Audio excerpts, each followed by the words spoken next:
The foreigner bubble is what you might find yourself in if you go to another country and you don't make friends with people of that area and you continue to make friends with people who speak your native language.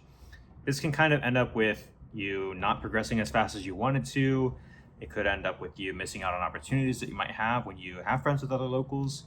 It could also end up with you, in worst case scenarios, feeling like you wasted your time and wasted your money on even moving over there. In one of my other videos, a commenter recently asked about how to avoid the foreigner bubble, and I thought I could give some more advice in addition to what I already commented on there. Talk about more about my personal experience and then some things that I've heard from friends as well and other things that I've seen online.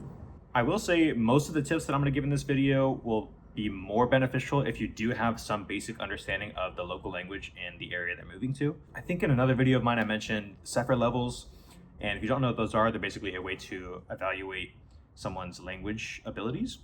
And I would recommend an A2 or B1 level for making friends. An A1 level might just be too basic for people to kind of communicate, but you can if you're willing to struggle and if you meet people who can talk to you at a basic level.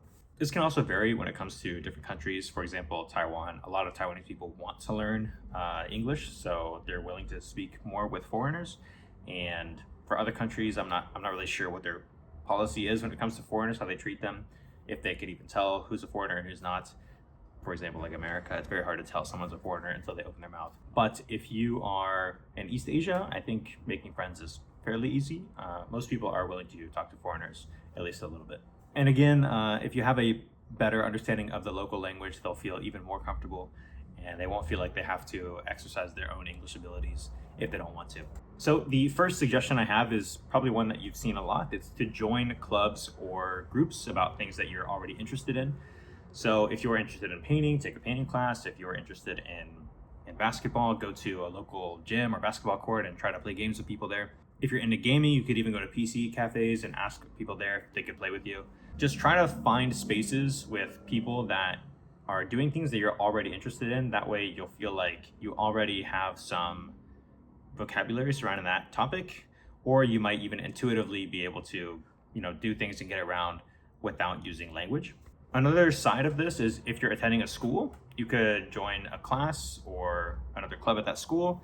Like for my schooling at NTNU, I had to take Gen Ed classes, so I was forced to take classes outside of my Chinese language classes. I took a baseball class, I took ping pong, I took a music class.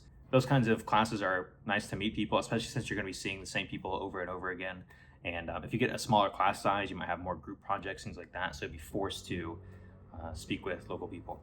My second suggestion is public events. If you don't know what public events are going on in your area, I would try Facebook. There's some other social media websites that different countries might use, but especially here in Taiwan, Facebook is a good place to find groups. There are a bunch of Facebook groups that will post different kinds of events that are going on. So search your country or your area with things that you're interested in. You might even find things that are in English or your native language, and you could be able to find different events that are going on around near you. At those events, I'm sure you can find tons of people who are willing to talk to you. Some example events that I've been to in Taiwan are some beer festivals.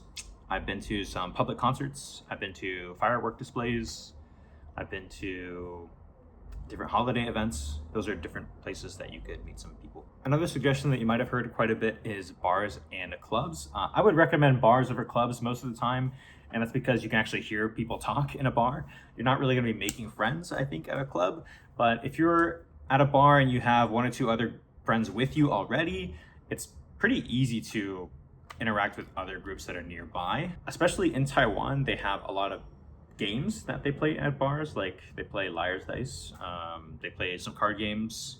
A lot of bars will actually have a shelf with different games on it, and there's some other drinking games that you can play here. And also people are just more sociable when they have alcohol in their system, so it's pretty easy to make new friends there. I don't know how I would feel about going to a bar alone though, so if you're here completely on your own, maybe it is a good idea to make a friend with one or two other foreigners and you all can go together. Another more difficult but really effective solution to this is to live with other local people. This is really easy if you are going to attend a university because you can just go to the dorms. So if you don't want to live on your own, you don't feel like you really have to do that, then I would recommend staying in the dorms for your first year and you could make friends with your roommates. I don't really have lasting relationships with the roommates that I had when I first got here. And I think that has to do mostly with my Chinese ability. They were great people, but I didn't talk to them as much as maybe I should have. However, when I did talk to them, they tried to speak in either a little bit of English and mostly Chinese or completely in Chinese.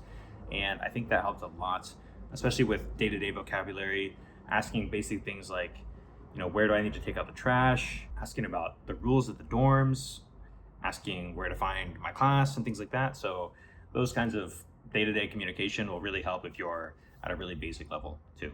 Another benefit of this is they're able to help me with my Chinese homework when I needed it. If you're not going to a university and you still want to find a roommate, that's also possible. There are Facebook groups for that. You can also look for homestay solutions. I'm not sure how that really works. I never tried that myself before, but I didn't know that some people offer an extra spare room in their house if you're willing to teach their kid English or talk with them, kind of like an au pair. You could maybe do something like that. Another kind of longer term solution is to get a job in which you have to speak your target language. I've had some friends do this. I've never had to do this. Most of my jobs here, actually all of my jobs here have been around me speaking English.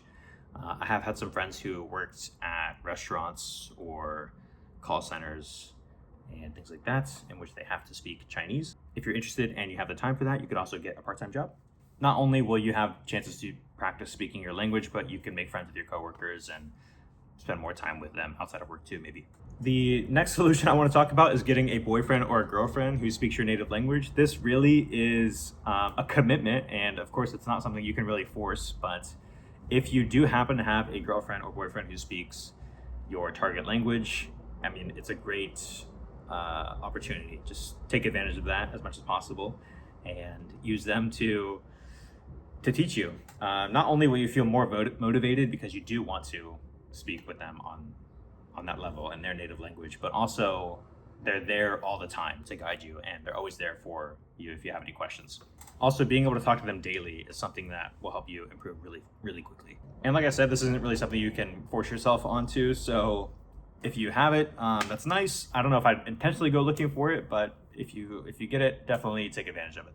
Now, the last one I think a lot of people will recommend, and I think it's a good idea, but for myself, I don't usually try to do this as much as possible anymore, and that's language exchange. The biggest reason I don't like it is because you still have to spend a lot of time speaking your native language. Also, from what I've noticed when you do language exchange, it seems like most of your conversations are really basic. And unless you're finding someone who has a hobby that's similar to yours and you're going out and doing that together and you're switching languages back and forth, most of the time it seems like people are just talking about the most basic stuff and it's not a lot of improving. Sometimes I get the vibe that people are just talking to me because they want to speak English and not because they actually want to hang out, and I just kind of get bored of that. But if you're at a really basic level, this can also help a lot because you're going to be having the same conversations over and over again if you're having multiple language exchange partners.